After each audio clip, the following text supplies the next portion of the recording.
Hello, welcome to a bit of a different RHLSTP. This is a new era. It'll all be like this for the short term and maybe the long term, who knows. But this is a remote RHLSTP. RHLSTP, stop saying that, you people over there. With the wonderful Adam Buxton. We recorded it about 7 weeks ago, I think. Near the beginning of lockdown, or nearer the beginning of lockdown.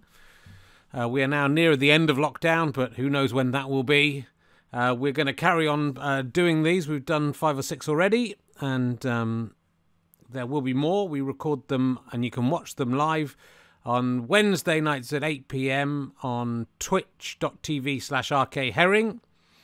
There might be a couple of weeks I take off just because I'm writing a book at the moment, but tune in then. There's lots of other stuff on twitch.tv/rkherring, including morning stone clearing, evening snooker playing.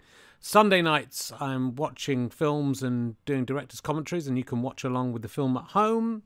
And we're playing a few video games and planning what other stuff we can get up to with a live broadcast on Twitch.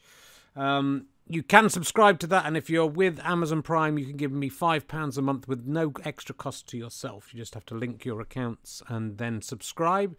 Remember to come back each month and subscribe again. If you don't do it for me, please do it for someone on Twitch, because there's free money sitting in your account that you can give.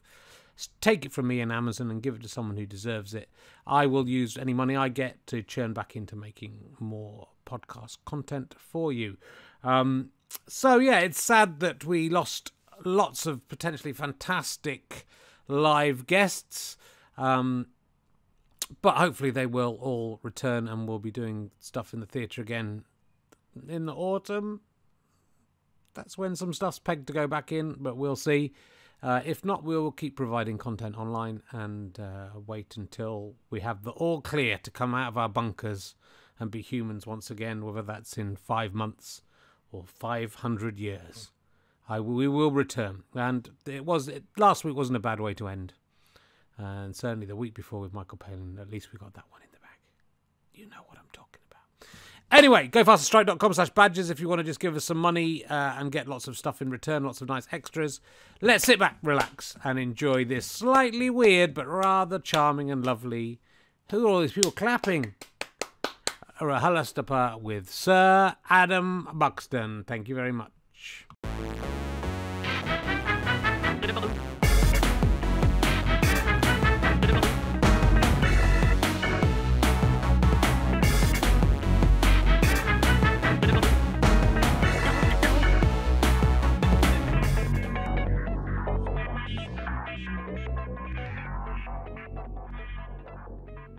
Hello, how are you doing? Welcome to the first ever live streamed RHLSTP, which stands for Richard Herring's live streaming on Twitch podcast. You can't beat that, can you?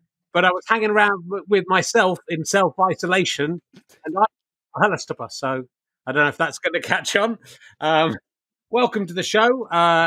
I don't have to do the thing about please welcome a man. It's very strange doing it without an audience, though there's lots of people saying RHLSTP zooming by in the chat room. If you're listening to the podcast in a couple of months' time, hello. Hope the world is still here. You may be one of the ragbag of survivors. So because of the current situation in the world, we are starting to do... we had loads of RHLSTPs stored up in a big podcast silo and foolishly started giving them out 2 a week because we thought we'll never get through all these. Oh, how we regret that now. So we're doing one of these every Wednesday night on Twitch. It will then be released. You'll be able to watch it on Twitch for about a month, and then it'll be released in its turn as a genuine, regular RHLSTP podcast, if this works, which it seems to be doing so far. That's very good news. 889 viewers in already. That's fantastic. We've already surpassed we're nearly at the highest ever RHLSTP live audience ever. Maybe that will happen as we go through. We surpassed the total. Very sad that we should have been doing Adam and Joe and Lolly Adafopi just 2 days ago. It's very sad to have missed those podcasts. They should hopefully all be rescheduled. We'll do our best. And also the Birmingham Podcast Festival and the Edinburgh Festival probably won't be rescheduled, though I might try and do something from home. If you enjoy this, hey, you can become a badger, as you know. You can subscribe on Twitch. If you're an Amazon Prime member, you can subscribe without any cost to yourself and give us $5 every month if you want to. By linking your accounts, there's a video on my YouTube Herring1967 that will explain all that. If you would prefer to not give any money, or you have no money, that is fine too. If you prefer to give some money to charity, could you Google Just Giving Heckle the Virus, and you can donate some money to help all the club comedians who are currently unable to work and have suddenly lost all their work. And we've got up to about £85,000 with that fund, but that is enough to last 8 weeks. So we do need some more. Well, it's all very exciting. We're self-isolating. It's been nice to spend time with the kids, and also a living hell to spend time with the kids. It's the worst thing ever. This morning, although I'm in the countryside, it feels a bit like a sort of rural idyll, and it's nice to be with the family all the time. And we've been playing Annie in the breakfast. My daughter loves the soundtrack to Annie.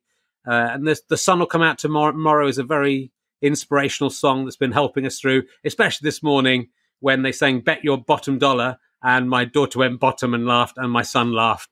And I thought, everything's going to be okay. If they're laughing, if we're still laughing at that, we'll be fine. The news today is that men in their 50s and 60s are the most susceptible new demographic to get the virus and die. So I'm delighted about that. I also sort of think this is really bad news for us, because I was getting quite fit till we were all locked down, and now I'm just drinking beer and not exercising. And so we'll have about 2 months of this, and just as the virus is most virulent, it will hit us and we'll all be killed. It'll wipe out. It'll be like the Pied Piper of Hamelin, but of middle-aged men. And maybe it's good. Maybe we should all die. I've been married for 8 years yesterday. Sorry, I didn't any snooker yesterday. I was disappointed in the whole of that 7th year of marriage. I didn't get a 7-year itch at all. Just gone to the 8-year weeping sores straight away. But I guess that's a sign that I'm in love or something. I don't know. That's good, isn't it? What else was I going to talk about? I was worried about money. I've had to cancel so many gigs and sort of ostentatiously gave away loads of money because I thought I've got that O2 gig coming up, which hopefully will be rescheduled, but I haven't heard anything from them. And I was getting paid well for that gig, so I thought I'll give that money to the Heckle the Virus thing. Then that got cancelled like the day before. I mean, on the day, I think it was. But luckily on Friday the 20th of March, I got an email that says, this is official notice of unclaimed fund of 10.5 million left by Mr. Herring, who died in a car crash. Upon your positive response, I will make all the information known to you once I confirm your willingness. Regards, Mark. So that was good news. I've got 10.5 million coming in from a guy. It's a formal letter, but he's very informal, Mark, isn't he? Just signing Mark. I think he's trying to get in with me so that when I get the money, I'll give some of it. But I'm not going to fall for that, mate. It's my money, and I'm going to enjoy. I'm not gullible, mate. I'm not going to give you the money just because you're trying to be my mate. I'm a bit concerned it just says 10.5 million. It doesn't say 10.5 million of what? I think it might be 10.5 million trim phones. We will see. Anyway, I hope you enjoyed Off Menu. You can still catch that on the Off Menu feed, and also the Cosmic Shambles video feed on YouTube. Bella's pudding caused a lot of consternation. It's a real thing. I didn't make it up. It was April the 1st. I've been playing Football Manager on here, snooker on here. Kevin Toms, who created Football Manager, has been watching me play Football Manager, which is one of the most surreal things I've ever experienced. Imagine the 14-year-old me knowing that one day the man who created the game I was playing would be watching me playing it. What would be the worst thing that you could have the person you were thinking of watching you do? No. Let's move on. We'll think of some more emergency questions as we go.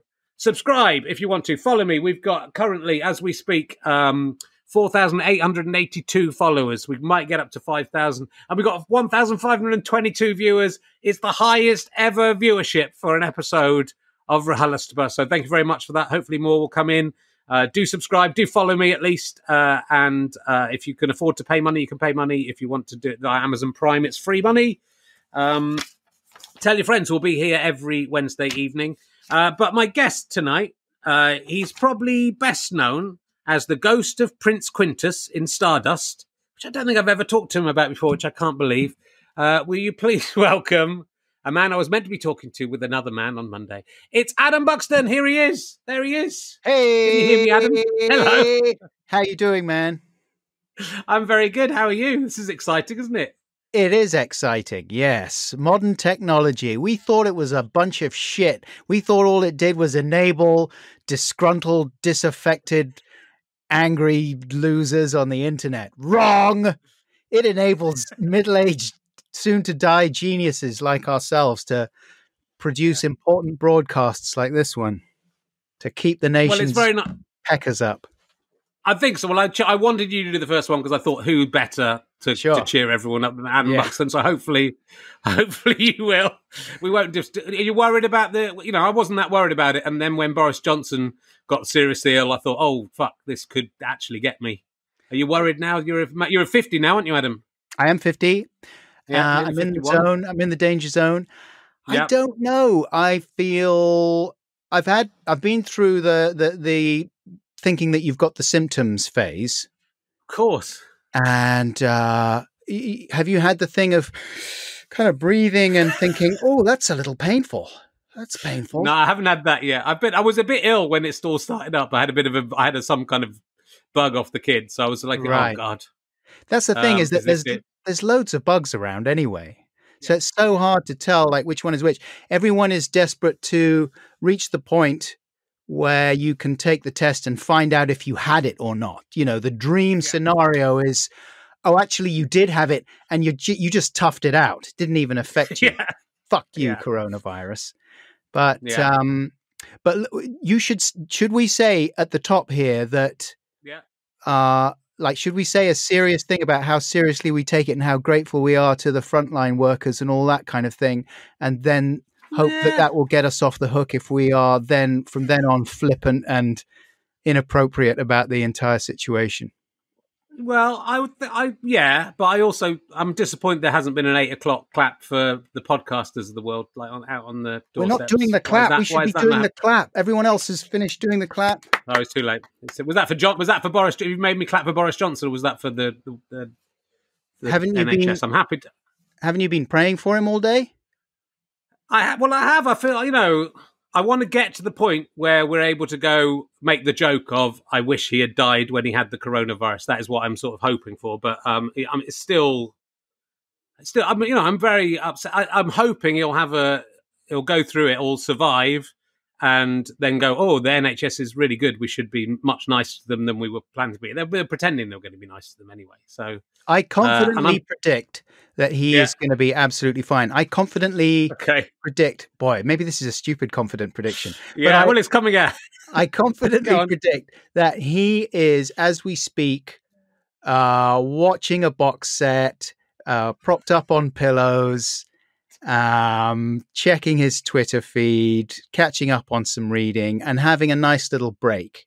And because they haven't intubated him or anything like that, have they? I think he's in. Well, they're saying that, but I think they're. I mean, this is going to come out on the podcast stream in a couple of months, so they will know at home. My fear is that he'll die on Good Friday and then come back alive on Easter Sunday, and he is the new Jesus. That is my worry. That's my main worry. Yeah. So out of all the scenarios, that is the worst thing that can happen. But if he is Jesus, but we'll see. We'll see what happens. But I'm more. I don't want him to die. I hope he survives. But I'm more scared for myself as a middle-aged man. I kind of thought I was thinking, it'd be quite good to get it. Just get it, like you say, get it over with. But now, I'm sort of thinking I probably don't want that to happen. No, the random factor, the not knowing how you will respond to it is a frightening aspect. Yeah. But it's quite well. If you die, Adam will still put this out as a tribute to, I'll do an intro at the front where I kind of hold a picture of you and go, it's very sad to say Adam Buxton. And if you would do the same for me. Yeah. You could do that for... We'll have an amazing charity show. All the comedians of the UK and all the finest comedians all across the world will come together and sing your praises and say lines that you did, and we'll play back times when you offended people and said the wrong thing. Stephen Merchant will give a very tearful speech about how you were an edgy genius. Hey, look. I'm going to. This is a radical change of subject. Yeah, go for it. Let's talk. Yorkshire tea made me some customized tea, like bespoke. Hold it a bit further over because you're not quite in the middle of the camera. Put it in front of your face. Dr. Buckles tea? No way. Yeah, and I think they sent it to me back in the day when I think I don't know, maybe they hoped I would tweet it or something like that. But I always feel a bit queasy when people do things like that, when they send you stuff and they're obviously hoping that you will tweet it. And so I didn't. But I do love it, and I do love Yorkshire tea. And I thought this might, and now I'm not on Twitter, so I thought, well, this will be a good opportunity to just tick all those boxes, show off that they made me some personalised tea. You haven't opened it yet. You're going to drink the tea? Well, we'll see how things go. I mean, each tea bag might be made from your flaked skin or something like that. It might be, or at least have your face. It'd be great if it was just the tea, just made a sort of Adam Buxton face with a beard on it as every time you dunked it. Oh no, that's got to be possible. You're right. It does say it's made from my flaked skin. Fuck. No, I don't want it that much. Anyway, that's quite good, isn't it? Personalized. That is pretty good. They haven't sold out of tea. I mean, tea. There's been like tea supplies are okay at the shops. Yes. Yeah, well, I mean, nearly everything's back to normal. I went before, and obviously toilet roll inexplicably disappeared, and flour, but flour has not come back. That's the one thing. Flour and fish fingers, which I can understand. Everyone's just buying fish fingers for their kids. All that sort of bits are empty. But flour, when I went to get eggs before it all happened, I was in Waitrose in Hitchin. And the only pack of eggs there was one pack of quail's eggs, which is the most it's the most Hitchin thing I've ever seen. But that still meant that all the other quail's eggs had gone. There are now eggs there, but no flour. Everyone's turned into a baking British Bake Off champion. I don't know if everyone's thought we'll make our own food from scratch. What about the chocolate situation? Chocolate's fine, but I don't eat chocolate. I've stopped eating chocolate, and I don't eat chocolate anymore. So that's the supplies for that are low because I buy it for the kids. Everything was fine. I tried to buy 4 bottles of 500 milliliter Diet Coke, and I had to put one back because they were limited to 3. That was the only thing I got caught out on. How does it work then with? Do they define what essential items are? I haven't actually been to the supermarket since the lockdown began. How are you living? Well, how are you eating? The thing, my wife, she goes. So she does it. I think she likes doing it because she gets to go out of the compound and, queue up and see other human beings. And you're sort of a hero for risking your life going out there, but you are then risking everyone else's life by returning home. You should be the person who goes to the supermarket is locked down for 14 days. Mate, she goes through quite a lengthy detox procedure when she gets back. I swear, I shouldn't be saying this probably, but... She doesn't bring the bags into the house. She leaves them outside the house, and then she transfers each item into like a bin, and then she hoses down the bin, and then she wipes everything with sanitary wipes and stuff. And then, it's like she thinks that Chernobyl's happened or something. But maybe it's sensible though. It is. That's how it's going to get in. That's the only way it's going to get in post deliveries or so. But it's so hard. Are they not taking any precautions at the supermarket at all, or But then people come and I go in and you touch something and they go, oh no, I'll have that one. You pick something up and then you put it down. Everyone does that subconsciously. It's like I totally touch my face all the time. I can't stop doing that. I was doing the keypad and I was like, I just looked the minute I touched the keypad to pay for my food. So, it's just last time I took a big bottle of hand sanitizer in my pocket. That was what I decided to do to kind of. No, you're right. You're right. Now I think but that's where you're going to get caught out. We can't get caught in. They can't get into the house without someone bringing it in on a package or from the outside world. So we're safe as long as we stay inside. Yes. No, you're right. You're right. Now that I think of it, when I go to the supermarket, I sneeze, I drool, I lick all the cereal, I kiss the woman at the checkout or the guy. I'll just kiss the checkout person. And there's a lot of saliva. So it's just as well that I'm not. Gotta be careful. Doing the shop. We ran out of toilet paper ages ago, though. So did you? Yeah, I've been just every morning. One of the routines now is I use the jet washer. Everyone lines up, bends over, and jet wash low. On a low setting. Otherwise, it's just mayhem. But that's a good routine. What about? Have you got any good new routines? Lockdown routines? Oh man, I'm just finding it we're trying to work ways that we can work and do some writing and look after the kids. It's just awful having to look after your kids all the time. Yeah, because you don't. How old are yours? 5 and 2. So the 5-year-old was at school, which was helpful, and the 2-year-old we had help, and my mother-in-law would come over, and you realize how much help you had, and so to not have any of that at all, and you're still trying to work. I'm just so tired, and drinking to excess to get over it. It's a beautiful thing. It's lovely, and I think I was thinking this morning, you sort of start feeling. I understand the spirit of the Blitz, and I'm not comparing it to the Blitz in any other way, but you understand how people look back at the Blitz and thought, oh, but it was a happy time there because we did this and this, because you're closer, and even as things are happening, you're thinking, once this is over, I'm going to look back at my daughter laughing at Bet Your Bottom Dollar, and I'm going to really love that memory if I'm still alive. If not, I'll leave a little video for her saying, remember that, and she can enjoy it.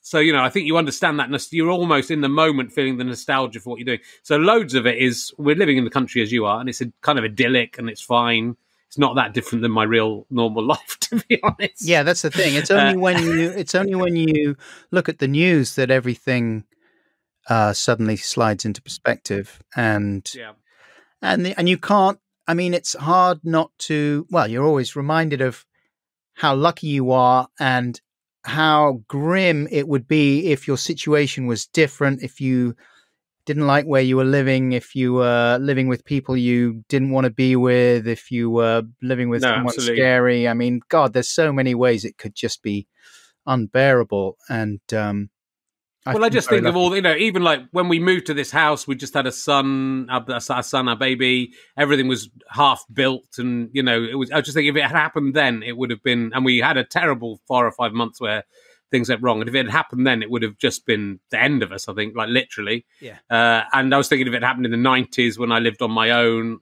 and, and there wasn't even a proper internet to help you out, really, it would have been just...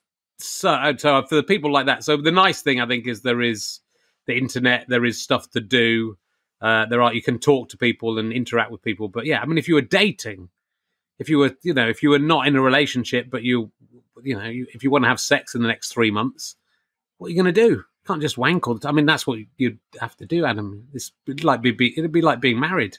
You just have to wank all the time. But that's the other thing. Now, for 6 months, married people on average are having slightly more sex than single people. Are they? And that is I would say so, because the single people are having no sex, and somewhere married couples are it just takes one married couple to have sex once in the next 2 months, and we'll have had more sex than the single people. Yes. I reckon I can do that in the next 2 months. That's my boast. How about arguments? What kind of things have you argued about? Have you argued with your partner? It hasn't been as bad. I think we're arguing less. We always argue. Like, we always get the frustration of just the tiredness gets to us. And we have had 1 or 2, but actually everything's become a lot calmer as a result of this. It's kind of weird. Have you argued about things in the news?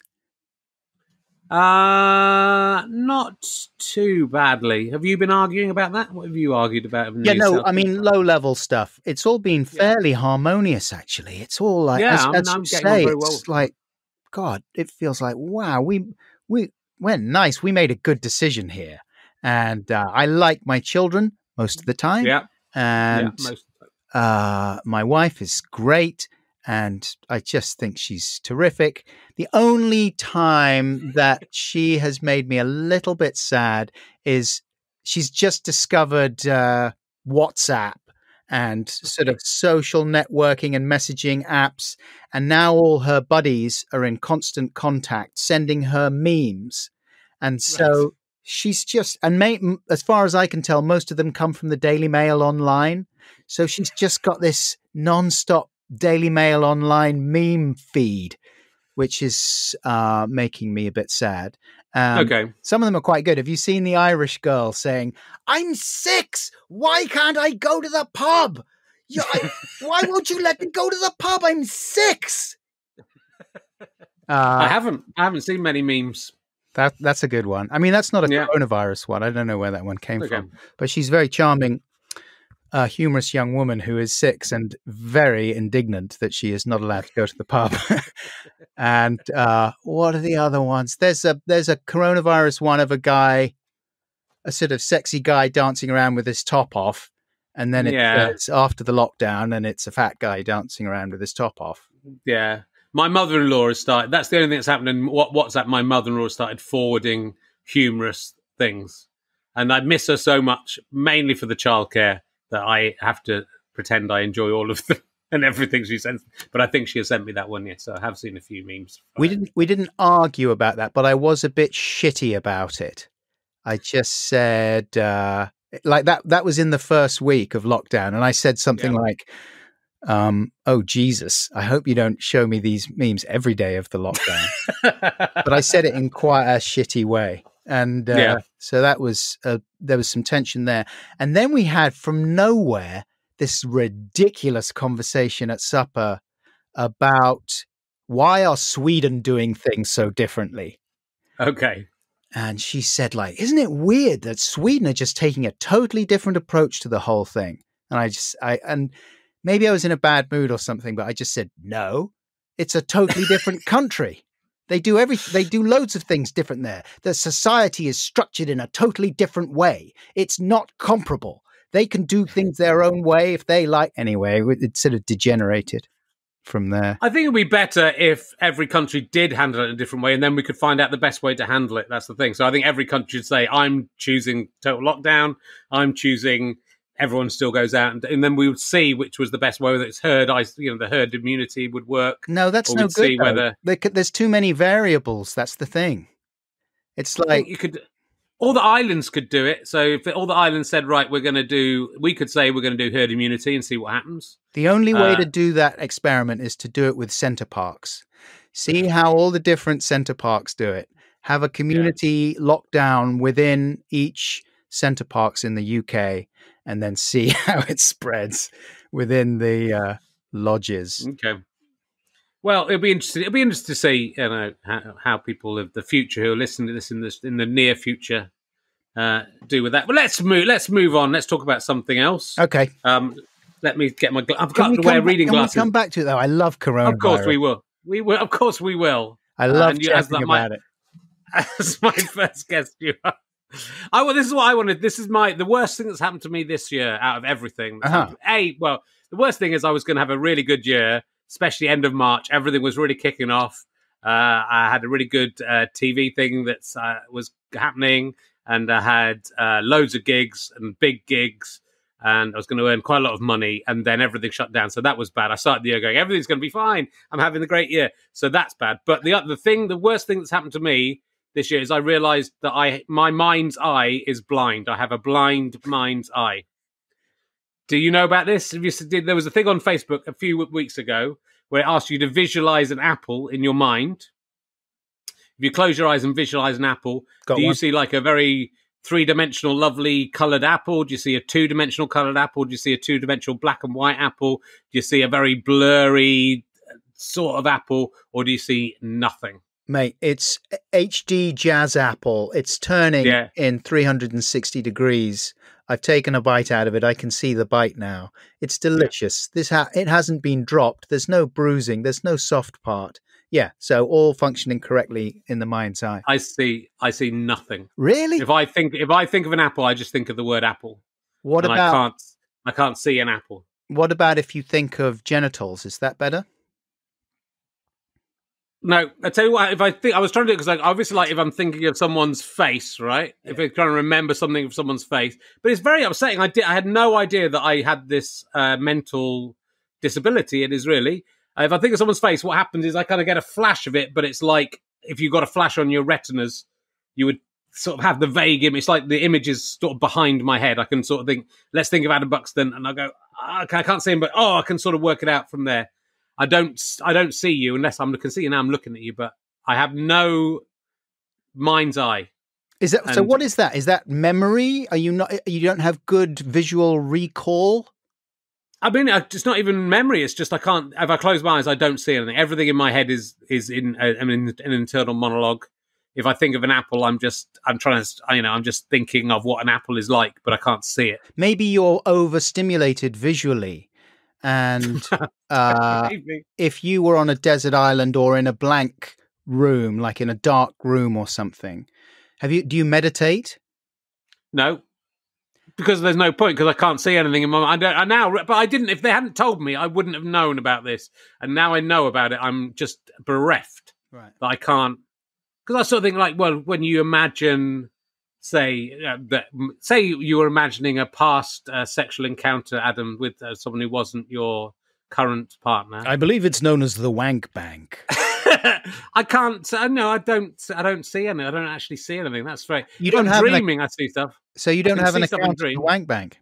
I don't. Well, I thought I did, and I thought maybe it's just in the that I've used pornography so much that I can't think of anything now. Maybe it's sort of wiped. It's like an Etch-a-Sketch, and it's broken. And however much I shake it, I can't get anything back again. Yeah, exactly. But I'm sorry to hear it's that, wiped. man. It's really bad. Well, it's weird to find out at 52 that you've got a disability that you didn't know about. I'm hoping I can have a parking space. I've been trying to get the parking spaces for a long time, but I don't know if you'll get one for that. So you've got the prop, because it's a graded thing, and loads. I've met several people who, like me, can't do it. I hope the people at home are doing this as well now and trying to work out whether they can see things in their heads. What do you think about when you go to sleep? Like just before you fall asleep, aren't you forming images in your mind then? Well, they're not images. I'm thinking all the time. I mean, some people have no internal monologue. That terrifies me. Some people don't think in words at all. What do they do? Like just noises? I guess just they only see things, I guess, but they'd have no voice in the head narrating. I've got a voice that narrates. Yeah, that's sort of what my internal monologue is like a lot of the time. I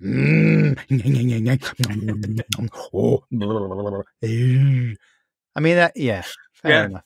But I've got words. So I guess my brain is just telling me. I think the minute I fall asleep, I see stuff, and the minute when I'm half asleep, I see stuff. I just see stuff in my dreams, but I just can't bring anything to mind. I bet you can't visualize. I bet you can't visualize how you would respond if BT sent you a new look bill. Well, luckily, I've got a leaflet that shows you. Yeah. My bill has a new look. Your bill has a new look. And here's what it looks like when two people see their bill. So this lady's saying, how do you feel now that your BT bill has a new look? She's saying, oh, it's just such a surprise and great. And it's made me happy. And I just feel so hopeful now that the bill has a new look. It's great, isn't it? BT. Yeah. That's what that leaflet's doing. Good. I'm worried about everything now. I worry about everyone being that. Every time I see anyone that close, I just worry about them catching the coronavirus. So you can't enjoy it. It's weird. It's changed the world. Maybe no one will ever touch each other again. You know, I've been thinking about that. I do think that, you know, in China, the face masks, people wearing face masks has been part of that culture for many years. Not everybody used to wear them, but you would see people in China with face masks. And I wonder if it'll be more like that here now. And yeah, the idea of sort of going to a sweaty party and dancing around and kind of draping your arm around someone and just, I think I would think twice about doing that now. Not that I ever did it very often in the olden days anyway. But I think I would be quite... like, what about after a gig and doing selfies and things like that? Yeah, well, I thought, because literally I did, which we might talk about later, I did my final live RHLSTP, and I went out and did all the signings and stuff, and it was still just at that point, I was thinking, no, you know, do we have to be careful? Everyone was laughing about it. I went for a meeting 2 days later, everyone was sort of still shaking hands, going, oh, we were meant to do that. And then suddenly, by the time within that week, by Monday, we were cancelling all the rest of the gigs and that thing. So, yeah, I did sort of think about that. When I was thinking I was going to do the Monday gig, I thought, am I going to go out and sell merch and sign merch, or will that be weird? So, yeah, all those things completely change. Because, you know, I'm happy for people. These nerds who watch this stuff, they all come up and hug you, don't they? Did they do that to you? Yeah, I like hug you. I enjoy it. I like hugging people, and I like kissing people. If I get the opportunity, I'll kiss them. Okay. And so I don't do that. Sad. Have you? No. Okay. Yeah, that is a shame. I spoke to my mum. she's out in Reading and she's on her own. So of course, yeah. I am a bit worried about her. I think she's finally, getting the measure of the situation. She was in denial for quite a long time. She lives in a small village, and she was saying, "Oh, I wish this. I'm looking forward to this crisis. Well, it's not really a crisis, is it? Ending." And I said, "Yeah, it is, Mum. It is a crisis. It's an actual crisis." And she said, "Well, yes, okay. I mean, I don't like it. It's not very. It's all a bit depressing. And I go for my walk down by the river, and I'm allowed to go for a walk. So I go for my walk, and before people used to look at you and say hello, and now people don't even look at you." Oh. I know. I felt bad for her. Everyone's been much more friendly, I think. I live in quite a friendly village anyway, but everyone's been really supportive and nice here. That's what you go on a walk and everyone's like, "Oh, hi, how you doing?" Yeah, my dog's been attacked. My dog's not coping well with that. My dog's having the worst time of everyone. She usually gets walked at lunchtime with a load of other dogs by a dog walker in the village. And I think she's really missing that.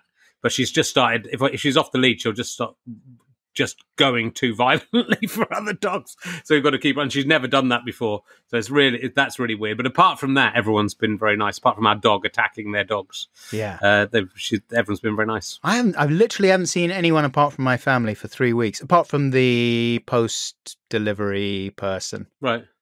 Are you going out? Are you walking? Have you got a big enough garden to walk your dog around the garden, or do you take Rosie out? We're out in the middle of a load of fields. So we're very lucky, and we can just walk along the fields, and we don't see anyone. Like we never see anyone anyway. And it's where I go and record my intros and outros for the podcast. And the reason, if you listen to the podcast, that I'm able to shout as loudly as I do at the end of each podcast and say, "I love you, bye," is that there's no one around. I never see anyone.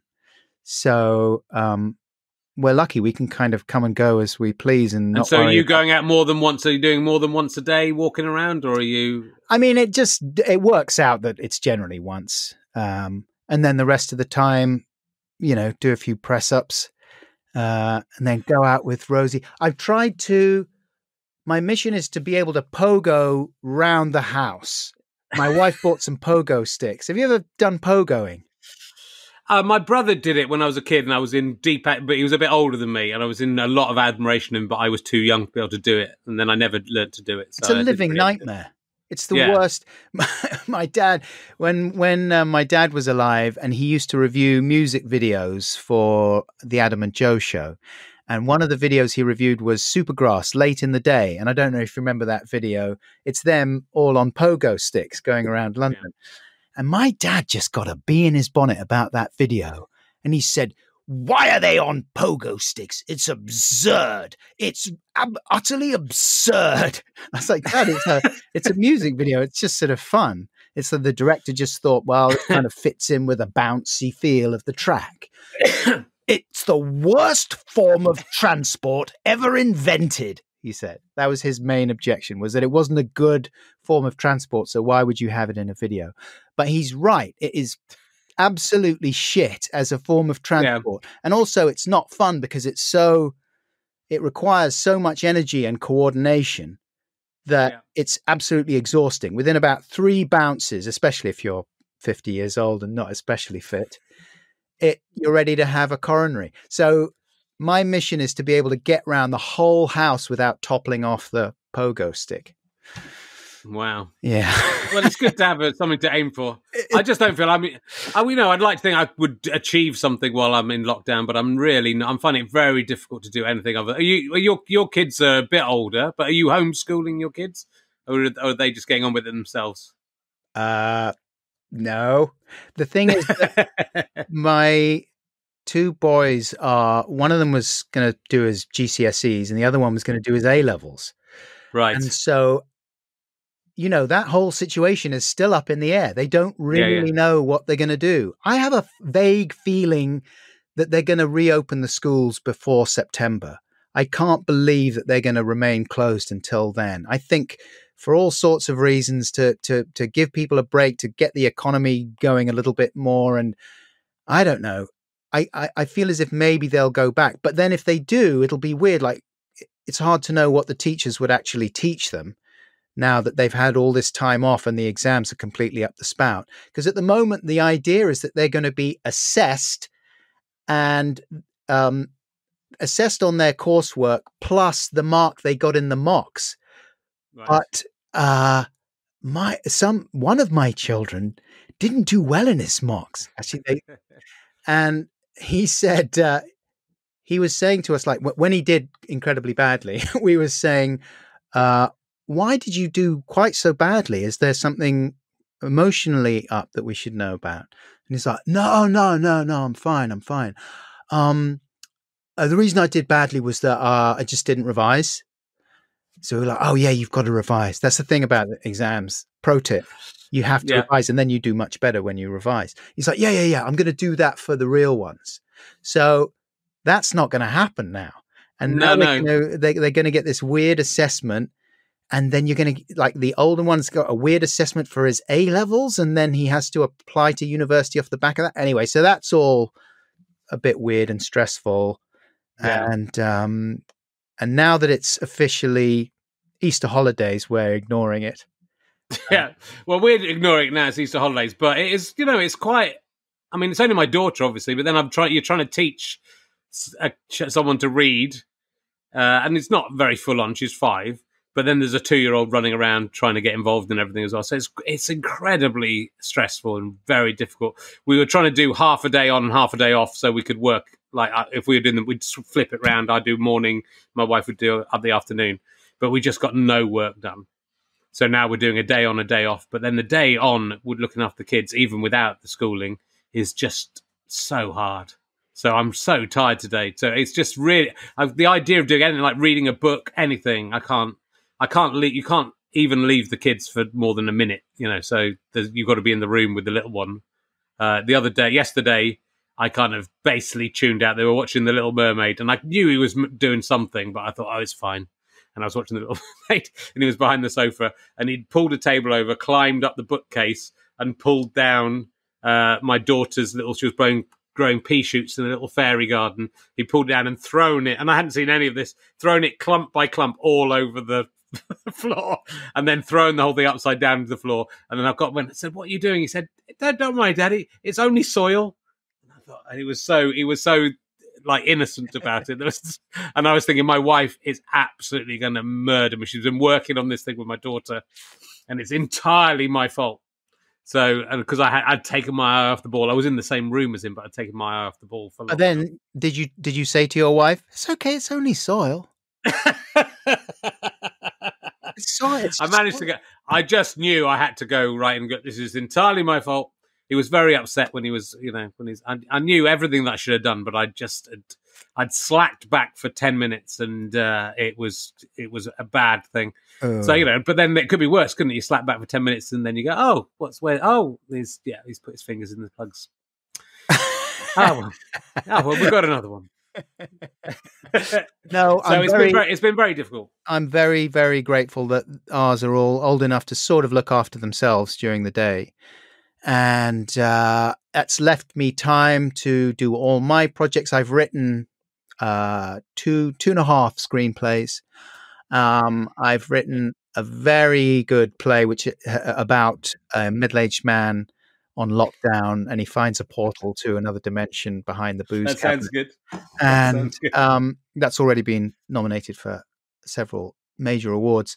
And I'm learning Chinese, and I am becoming very fit, and I'm volunteering for the NHS. I've got the app, the Good Sam app. Yeah. And I'm going out and helping people. And that's very good. And I've been recording my audiobook. So of course you have. Yeah. So your book. Well, let's talk about your book, the Ramble book. So what is the Ramble book? Is it an autobiography? Is it just? No, I think it's called a memoir. So I think the difference between an autobiography and a memoir, as far as I am aware, is autobiography is your whole life, all the exciting things you've done. But as I haven't done that many exciting things, and it's not like, oh, I can't wait till he gets to that bit about the persuasionists or whatever. I can't wait to get back. That's the bit I'm looking forward to the most. Well, no, this is about. It's mainly about growing up in the 80s.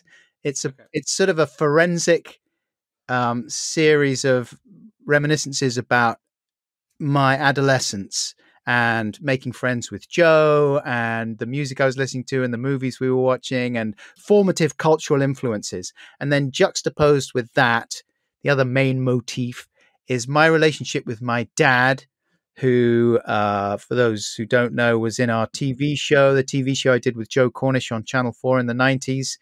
And then he died a few years ago. And so when he died, I realized that it was quite a weird relationship that I had with him in some ways. I mean, not weird, just quite formal. I think like a lot of people of a certain generation and perhaps a certain class, there's a kind of weird formality. I was always envious of people who got on so well with their parents, and wanted to call them every day and chat and laugh with them and tell, share secrets. And I never, ever had that relationship with my parents. All I wanted them to do was go away.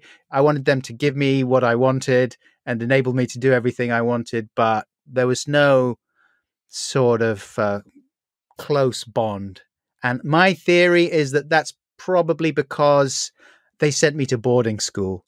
And I think one of the prices you pay for being sent to boarding school is not really ever having that same close relationship with your parents again. I'm sure that's not true for everyone. I'm sure some people are fine with it.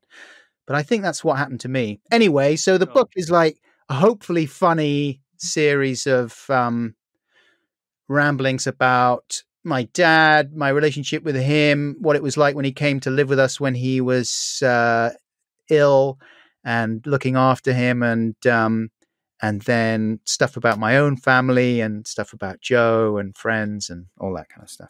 Cool. It sounds good. So you've been doing the audiobook. That last week you were recording the audiobook. So you're doing that where you're doing that there? Were you doing that at home? Yeah, I've been doing that right here in my nutty room.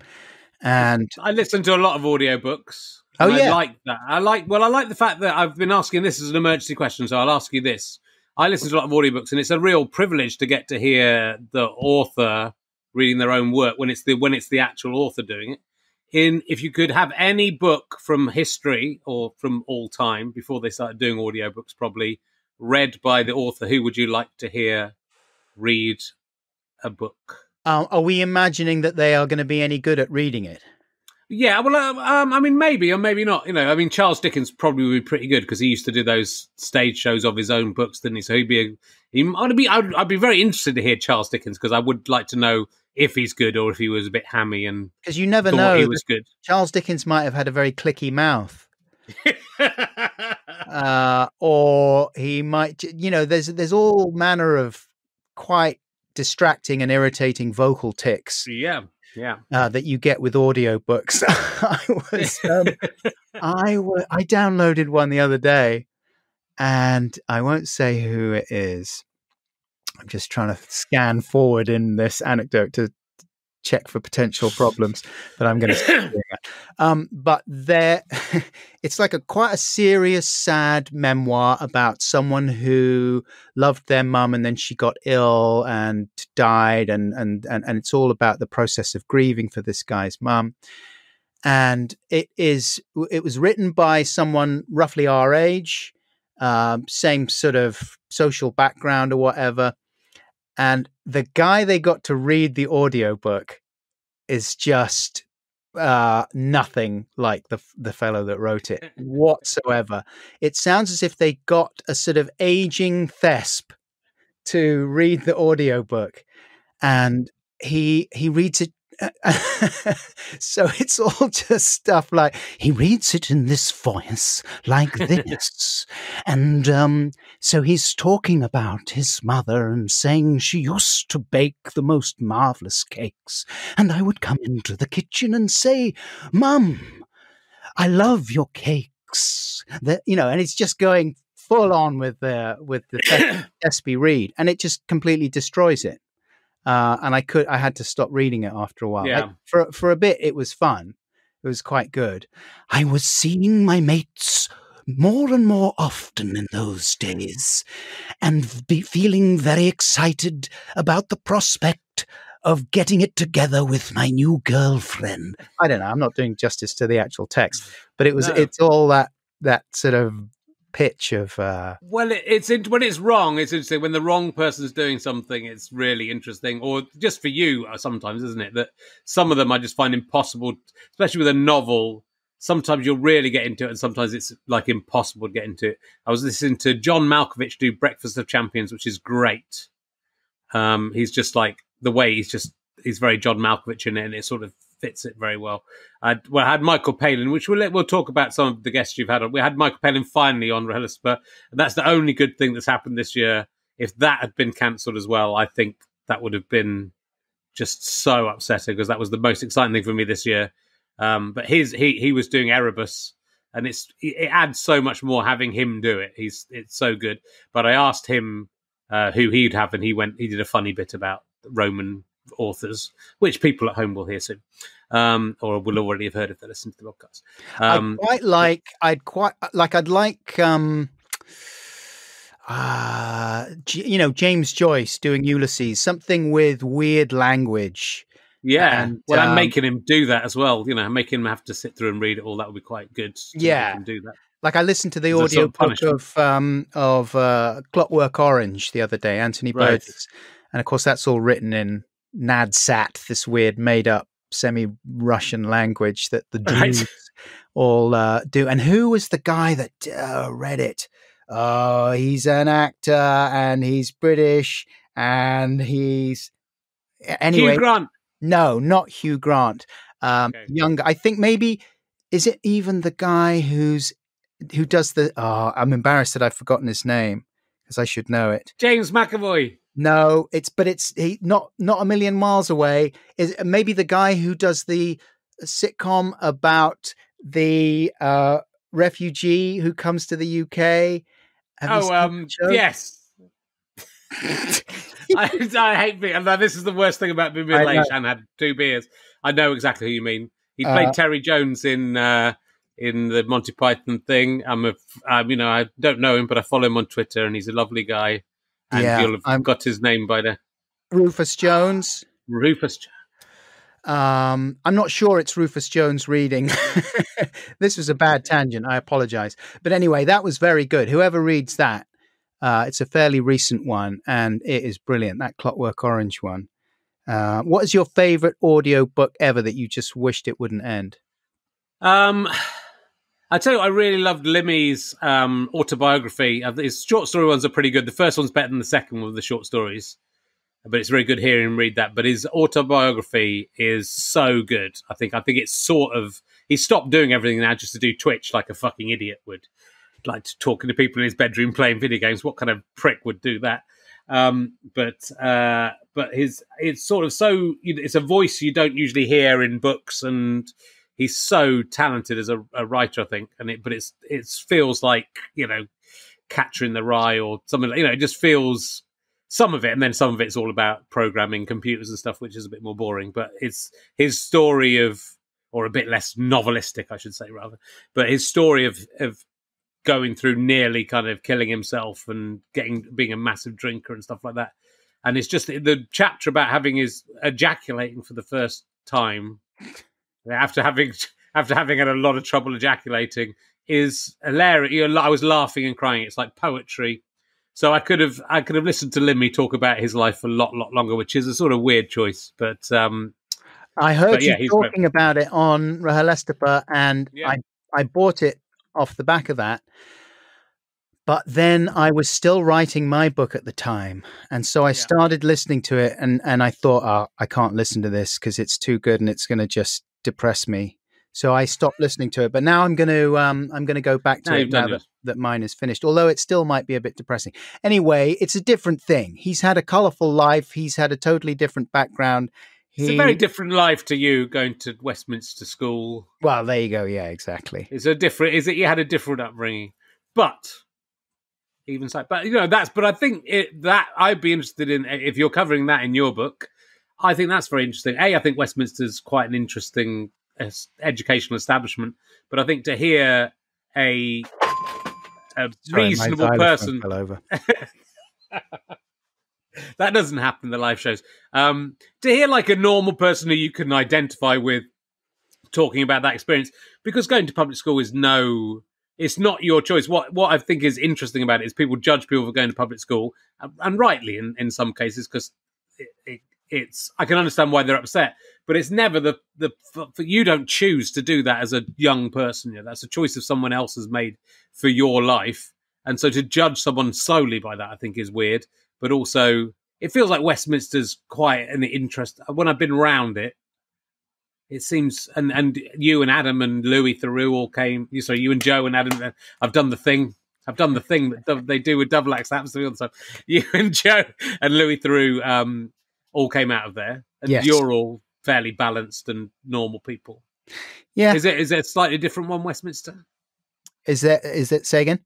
Is it a slightly? Is it slightly? You know, it's not Eton, is it? Oh, I see what you mean, like a slightly different type of public school. I think we all thought that it was. We thought we used to take the piss out of the kind of Etonians, and we thought of them as public school boys. We didn't think of ourselves as public school boys. We thought we were normal. And, because we lived in London, and you couldn't really get away with, you're right in the center of London. So whenever you went out, you couldn't get away with acting like a kind of freaky toff. No. But then I look back at videos of myself from around then, and we were freaky toffs, kind of, but we just thought we were a bit cool. And we thought that people who went to Eton we called them, it was like, oh, you go to Eton. Oh, Eton. Yeah, really great. And we'd sort of talk like that about those people as if we weren't like that ourselves. And we were kind of like that a bit, but not, I suppose, not full on. We were embarrassed about it. We were self-conscious. I think that was the thing. Being in London, you got self-conscious more quickly. So there was a lot of people at Westminster who were embarrassed about being at a posh school, and which is sort of understandable, but it's also a little bit of a shame because it was an amazing place in a lot of ways. You go to prayers in Westminster Abbey every other morning, and I love that part. I love that part of London. I love Westminster Abbey, and I've been around Westminster School a couple of times, doing other things, doing charity things or whatever. Yeah. And there does seem to be a nice feeling about it. You kind of think that would be a nice place to go to school. It does seem cooler, and being right. And I mean, you're opposite the Houses of Parliament, you're opposite Westminster Abbey. It's kind of crazy. Yeah, it is. I mean, it is the in every sense, the privilege of being there is off the scale. But no, it's weird. So I do write about that, and I do write about sort of feeling slightly conflicted about it and wondering why it was that my dad thought it was so important that he sent his children to private schools, because it ended up ruining him financially, and his life was made kind of miserable by that for a very long time. And I just thought, was it a good trade-off? Like lots of people don't go to private school and they do fine, Yeah. Anyway, so yeah, but you know what I mean? Although Limmy's life is very different to your life, it's sort of, again, I don't know, it's so different than most people's lives. It's very different than my life, even though I suppose I met a lot of public school people at university as a result of getting to Oxford, but it was, so I kind of had a taste of it. But it is, it's interesting to see books written by people who have had an unusual life, and a life that you don't necessarily cover elsewhere, which maybe isn't public school as much. Maybe there's a bit more public school memoirs going on than there are grown up in Glasgow. But I think there's the right person covering it, I think, is the interesting thing about that. Let's talk a little bit about, because we've been chatting away. We're nearly done. Let's talk a little. You're a fantastic podcast, going from strength to strength, and absolutely. I mean, I've got people like you on my podcast, but you've got like proper people on your podcast. Until I had people, you got Billy Connolly's got to be. The Billy Connolly one is superb if people haven't listened to it, but he's apart from Michael Palin, who was absolutely my number one person I wanted on. Billy Connolly's right up there, and I think he was so good. Yeah, he was great on the podcast, but He was really good. I mean, I didn't really have to do very much. I just sort of sat there, and he was just, I was lucky that he was just in the right mood. But I was really quite nervous because I didn't know that much about him. You know, I wasn't a fan when I was growing up. I just didn't, I couldn't relate to him at all. I was a Monty Python guy. Yeah. And Billy Connolly, there was no reference points for me whatsoever. I didn't get it. And so then I got the opportunity to talk to him because he was publishing his book of all his routines and bits and pieces. And I thought, oh, I don't know if I should, because it'll probably annoy people that I don't know his stuff well enough, and it'll be a wasted opportunity. And I don't know. And also he'll realize that I don't really know what I'm talking about, and it'll piss him off, and he might be a bit tricky. And there's too many variables. But then in the end, I thought, screw it. I'll just, I'll give it a go. It's too big an opportunity to pass up. It is. But then the night before, I emailed a friend of mine who had worked with him, and she said, she wrote back quite a long list of things like things to say and things not to say. I was just expecting her to say, oh, you know, like, you know, he likes, you know, don't tell jokes. He doesn't really like it when other people tell jokes. So I'm just making these up. These aren't things she said. But instead, she wrote me like a long, pretty specific list of things to avoid and things to say. And then I was just thinking, oh, shit. And I emailed my producer, Seamus, and said, look, man, I think maybe I should pull out of this. Because I don't want to fuck it up. It's just, it feels bad. It feels like I'm definitely going to fuck it up. Because one of the things she said, knowing that I'm a man who likes wearing shorts, was don't wear shorts. He hates people that wear shorts. He thinks it's pathetic for a grown man to wear shorts. And, you know, look at me. I mean, I always enjoy any opportunity to rock the creepy middle-aged DJ look. So, and it was on the hottest day of last year as well. I like wearing shorts. They're comfortable. They're practical. So that just put me in a really bad mood. I was like, what? He fuck him. He doesn't like men who wear shorts. I'm not going to spend the afternoon. I'm not going to travel all the way down to London interviewing this guy who I don't even know his stuff particularly. And, you know, getting nasty looks because I'm wearing shorts anyway. But actually the fact was that by that time I'd immersed myself in his stuff for a couple of weeks, and I got it. And it was like, oh yeah, okay, I get it. And it was amazing. And, I just watched everything I could get my hands on and listened to all his albums on Spotify, and the language and the cadence of it, and then the peculiarities of his own life, and watched interviews with him and found out. And it was, it was really amazing. But then that email did really make me even more nervous, because I thought, fuck, this is a complicated guy and I don't want to fuck this up. Anyway, it worked out. He was in a good mood. It was great. And I got there, I was wearing my shorts. I got there early because I thought I'm going to change out of my shorts, but he was fine. And I said like, oh, I heard that you don't like men in shorts. And he laughed and said, who told you that? And it was good. It's like they did. And so I had Michael Palin, what for the people who listen to this on the podcast, it'll be like 2 weeks ago. When's it coming out? It's coming out like it'll be about 6 weeks from when we're recording this. So we only did 2 this year. We're still working through last year. And it was like a huge deal for me. I was so jealous of you getting him. Again, you did a beautiful job with Michael. Well, I bet yours was, I mean, I can't wait to listen to yours. I bet it was, obviously your shows are so different anyway, because they're in front of a live audience. My talk with Michael was very downbeat. It was shortly after my dad died.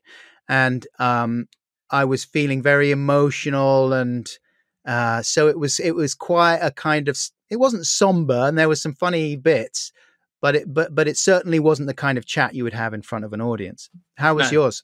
It was good. I mean, I was so in awe. I mean, that's it. I mean, he's absolutely my number one person in the world, but certainly as a performer and writer, he's just everything. He was so nice. The thing I regret, I think, like I wish I'd I didn't really ask any emergency questions on stage. You didn't ask him if he could suck his own cock? I didn't ask that, but I wish I'd asked him some more, because we did something. We do like a bit backstage, as you know. Yeah. And he basically improvised. I asked him a question. If you're a monthly badger, it's worth watching this one. He improvised basically a whole new scene to Life of Brian. I brought up King Herod. Wow. And then he improvised the whole. Said, "Oh, we never did that," and basically improvised the whole scene that he might have done in Life of Brian. And I think because there was so much to cover with him, and I wanted to try and get in as much as I could, that it was great, right? Like he was amazing. But I just thought, I think maybe I should have been. It's always that difficult thing with my podcast, is working out that line of the respectability. Yeah. You're frozen. You look like you're frozen. I hope you're still there. Have I unfrozen? Working out how rude you have unfrozen your back. Is working out how rude you can be to people, and whether you can get that right. So, like with Richard E. Grant, who I still don't quite understand why he or his people didn't want that one to go out. I wonder, I didn't go on enough about his major triumphs. He seemed to be enjoying it, but I was much more talking about the weirder things he'd done. Here's my theory about why he didn't want it to go out, because I think he'd been on a massive publicity push. Because he was in that film. What was it called again? Can You Ever Forgive Me? Can You Ever Forgive Me? Which is great. And it's great. And he was nominated for an Oscar, and it all felt right, and he was going for it, and he was doing loads of publicity, and then he didn't win, and then he just went off the map. And I don't know if the timing is right for. I think it might have been something about that. He'd done an interview the same week it was meant to go out, I think, or around about the time they pulled it, where he'd revealed something about Julianne Moore, who had meant to have been in that film to begin with. Right. And so I think they were worried he might be saying stuff that affected his cash. That's the interesting thing. I'm just guessing, because honestly, top 3 podcasts, I would say, everyone I've done, he was brilliant. It was very funny. I was cheeky to him, but I felt he appreciated it and he worked with it. I think that maybe if I'd just even done 5 minutes and went, "Oh, you've worked with Robert Altman, you've done this and you've done that, must have been amazing," I think he would have. Maybe, I don't know, but anyway. So I think maybe with Michael Palin, I kind of wish I'd been, because he's, you sort of respect him so much, but he's still like, it's not like he's not a man who is not rude. It's not like a man who you couldn't ask if you ever sucked your own cock. No, yeah. It felt like that would be a wrong thing he wrote every sperm is sacred. But yeah, he was great. He was interesting, and he talked a little bit. He talked about Terry Jones a little bit, but not too much. I kind of didn't want to push that too much. I didn't want to make him cry or make myself cry. Although it was interesting, he talked about having not quite fallen out with him, but they were such good friends. But when Ripping Yarns came out, because the BBC were trying to push it as his thing, as Michael Palin's thing, they didn't really want 2 Pythons involved. So Terry's role in it was kind of, even though they obviously wrote it together, was kind of a little bit underplayed. And I think Terry Jones was a bit put out by it. So he did talk about that, which is, again, quite interesting, because I'm fascinated by that double act dynamic and how that works, and how if you remain friends or whether you don't remain friends, or if you ever were friends. But with those two, certainly that all the tributes that Michael did to Terry is just, and him going to see him at his house. Yeah. And still take him to the pub every week, even though he didn't know who he was. Yeah. No, it's so moving and beautiful, kind of this beautiful male friendship that's quite a rare thing, I think. Yeah, that's right. Well, I sent Louis, I'm just going to make it about myself again, if that's all right. Okay, do. Yeah.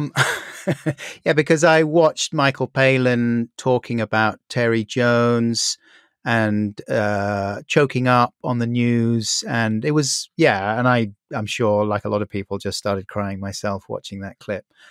Yeah. I sent my book to Louis Theroux to read, because he's in it as well. And but Louis described it as a kind of love story. But it's the story of my love affair with Joe. Yeah. From charting it from the beginning. And I do sort of write about it not explicitly in a sexual sense, although there is some very hot sex with Joe that is described. But it just, that thing, when you look back on it, you think like, oh gosh, yeah, it is a love affair, really, just without the sex.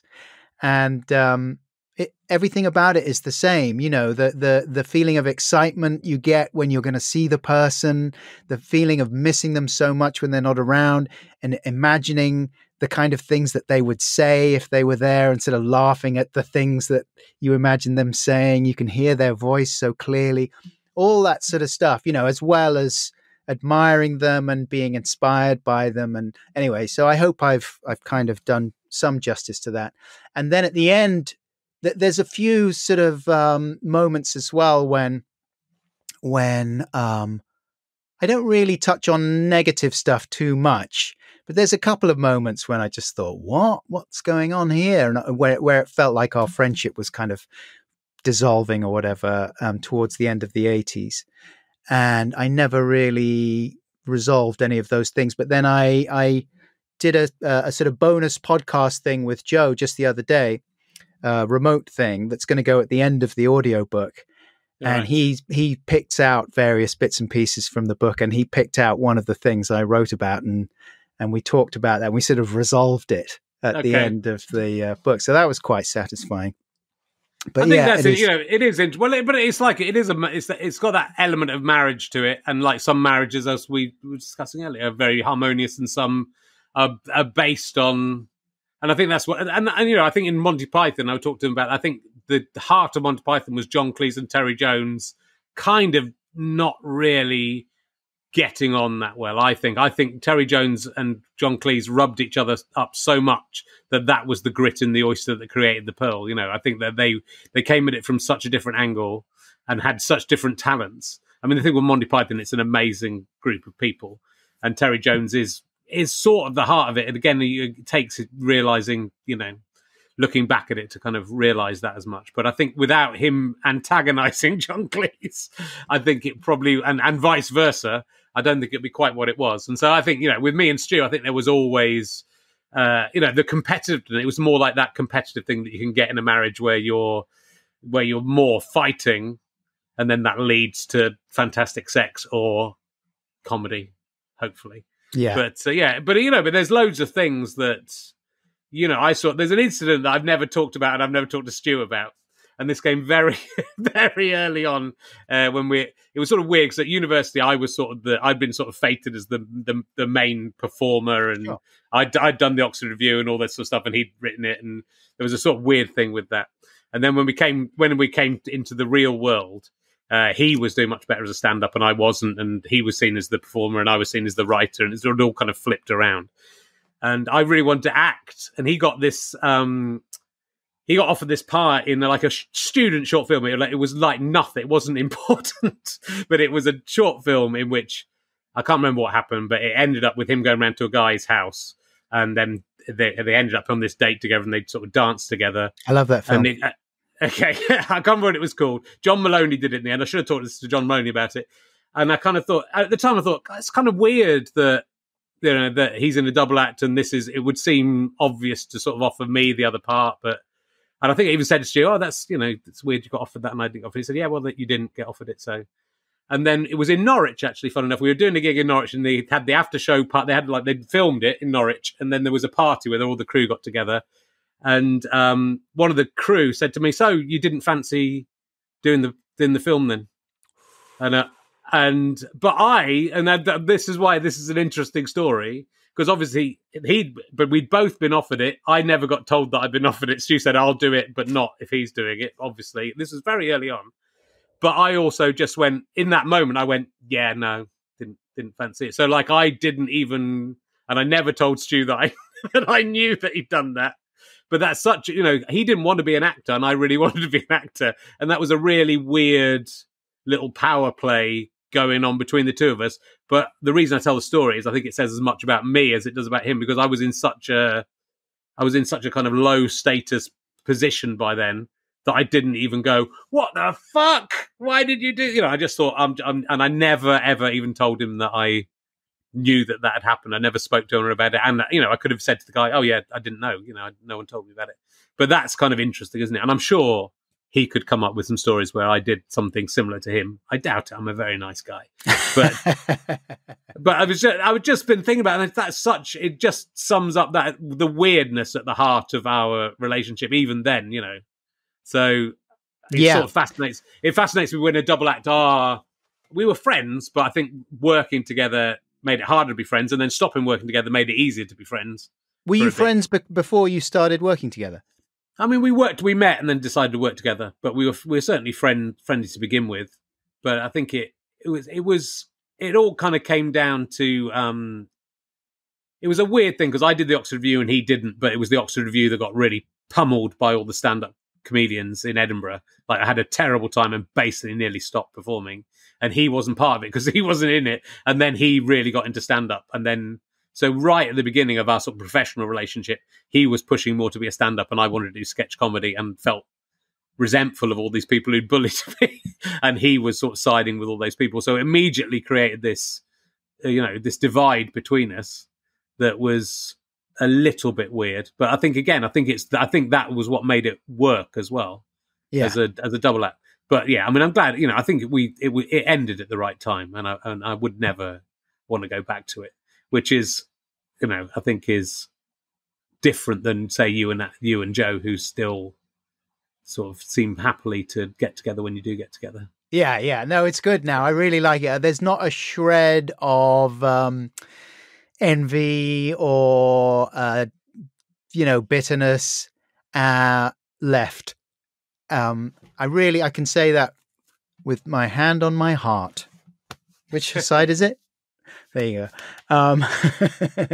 But yeah, there definitely was for a while. Oh, it was grim. I wrote a big thing for the book all about when we did a toy movie of Titanic. Do you remember?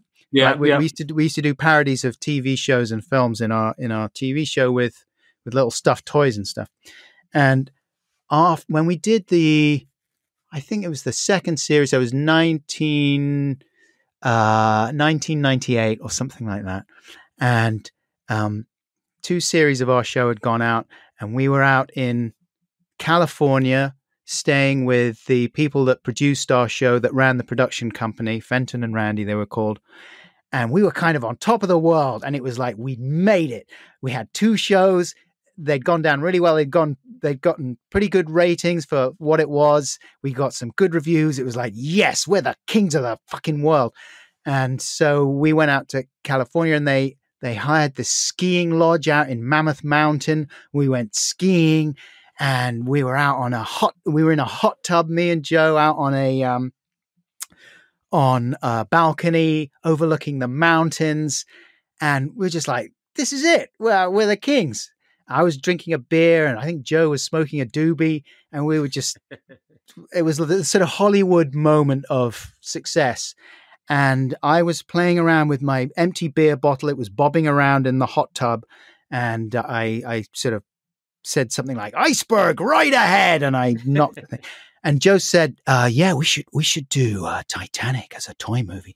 And I was like, I don't know about that. And as soon as he said it, I just thought, oh, fucking hell, he's going to do Titanic, and it's going to be really good. And it's going to be brilliant because everyone's seen fucking Titanic, and he's going to do a really good job. And sure enough, he absolutely went to town. Because the thing that we never admitted really was that we used to divvy up all the toy movies. We always said like we did everything absolutely together because we wanted to maintain a coherent image, of just like, yeah, we share all the responsibilities. But actually, for practical reasons, apart from anything else, we divided everything up. So it was really competitive, like who's done the best toy movie and stuff. And it was generally Joe that did the best ones, I can see now. And so he went completely to town on this fucking Titanic thing. And I went on holiday. I had just met my beautiful wife, although we weren't married at that point. And we went away for our first foreign holiday. And when we got back, I went into the studio and the entire studio was filled with this 8-foot fucking cardboard model of Titanic that Joe had made with all cardboard and straws, and it was completely amazing. And I thought, this is bad. and I was I really had to stop myself from breaking in there at night and just burning it. And basically I had fuck all to do with Titanic. I did the voices on it. Like we came together and do voices and things like that. And then it was just, everyone loved Titanic. You know, it came out in Channel 4. They did Film 4. They launched the Film 4 channel. And on the launch night, they showed a sort of 10-minute cut of Titanic. And everyone was going, oh, it's so amazing. It's so brilliant. And every time someone said it, I would just go, yeah, fucking, yeah, it's really good, isn't it? Yeah. Yeah. And then, but we were saying, you know, to everyone, oh, we do everything together. We do everything together. And then Time Out rang up just before the Film 4 launch night. And they said, oh, we just wanted to just chat with you quickly about the Titanic thing. And so I was thinking, well, you're phoning the wrong guy, but I can't say that because we're supposed to do everything. I can't say, oh, you need to talk to Joe. He did that one. So I had to just sort of style it out and say, oh yeah, what do you want to know? And I thought I was very careful to say we about everything. We did this and we did that, and, you know, and trying to do justice to what Joe had done on it and all that. Anyway, obviously an I must have slipped through. And the next, like when Time Out came out that week, I got a phone call and it was Joe, and he was apoplectic. And he just said, what the fuck have you said now? I was like, what? What are you on about? And he said, you basically made out that you did Titanic in the thing. I mean, it's so just incredibly ludicrous and pathetic, but the tensions and the lack of perspective at the time is just so overwhelming. Anyway, I wrote a big story about it, but then it was one of the pieces that I eventually just chopped out of the book. And it's less about all that stuff, and it's more about the kind of fun times. Yeah, which there were as well. But for me, man, there was loads. Yeah, but it's you know, it's fascinating, I think, and but it's this, and it's the way any friendship goes, and way if you meet someone, especially when you were very young when you met Joe, obviously, and I think what's also, which I read today in an interview with Joe, is that you basically got him into the first TV thing that you'd been offered a TV thing and got Joe into it. So there's always that weird dynamic where someone has to be grateful for the opportunity, which he obviously still is. But then, you know, yes, that can't last forever. Right. You start out as the senior partner, at various points you want to just say, can I just can we just remember how this started? Like how all this started? No, with me, because I'm special. I'm the special guy, not you so much. In that voice, and then you know the dynamic is constantly shifting, and it's so exhausting. I wish I could go back. That was the overwhelming thing writing the book, was at certain points just wishing more than anything I could go back and just say, mate, calm down and don't do that. But then I just think the way we took things so seriously, and everything was so important. We'd argue over whether at or the was in a sentence for a day. You know, it was nuts. But that level, that you need that level, certainly at that stage, I think you need that level of passion and self-belief. You know, I was so this weird mixture of insecurity and utter confidence. You know, I mean, it's such a weird job being a comedian, to believe that you deserved any of those things that either of us had in the 90s, you know, but as well as going home and thinking, oh no, you know, I'm terrible at everything I do. So, you know, it's a bizarre thing, and it's very difficult to navigate those waters, and especially with someone you know very well, and things, you know, and your motivations and what you want out of it changes. It's to me, it's just amazing, those double acts, the double acts that keep working forever, and that haven't fought. You know, there's ones that work together and don't like each other, but still are forced to work with each other, which is interesting because they're so successful they can't stop. And there's those like Terry and Michael and Dawn and Jennifer, I guess, and who are just like absolutely best friends. Yeah, Vic and Bob and people like that. Yeah. It's just I find it very interesting, and but it's only because I think it's like being brothers, it's like being lovers, it's like being best friends. For anyone, it still matches up. I think it's an understandable relationship to anyone, because everyone has got that relationship with someone in their life. It's someone they work with, someone who's in their family, someone they have had a relationship with, or were in a relationship with, or are still in a relationship with. Yeah. But and I think in the 90s and the early 2000s, the women I chose, or who chose me, I don't know, were always inappropriate. Not always, but nearly always wrong and bullying, and and took advantage of me being nice. And I wasn't always nice either, but it was, I would always have a certain type. So you're making certain choices in your life about who you're interacting with. And I think with women, I kind of went, yeah, I'm not gonna ever go in a relationship with someone like that ever again. And I think that's what you realize. You realize that as we go on. Anyway, look, we've taken a lot of your time. That is my wife texting me. Is that your wife? My wife hasn't texted me yet to tell me it's over. This podcast. Have you finished? We've gone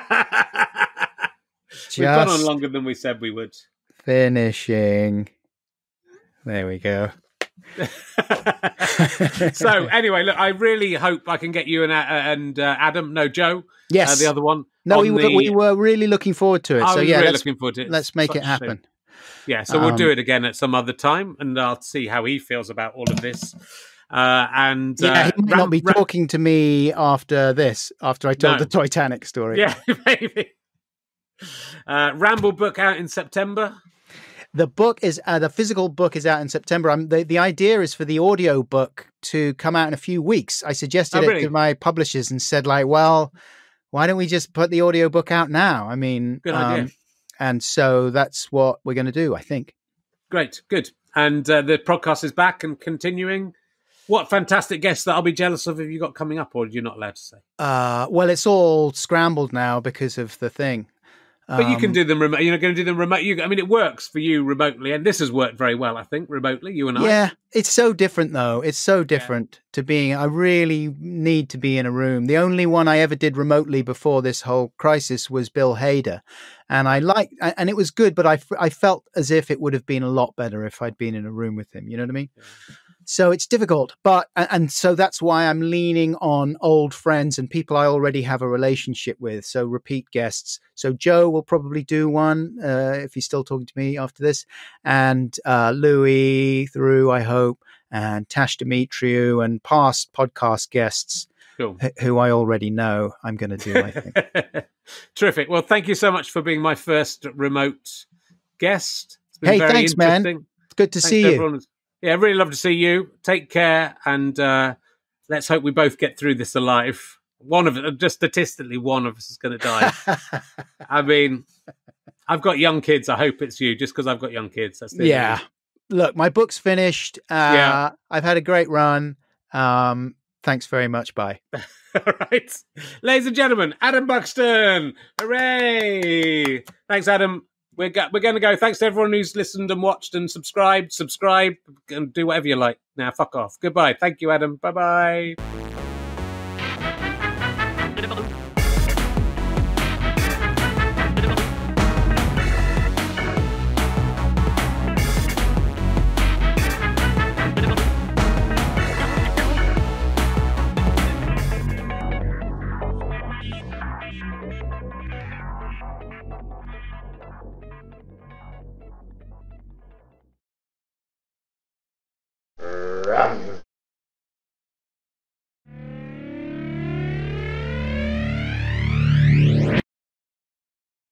How'd you like them sky potatoes?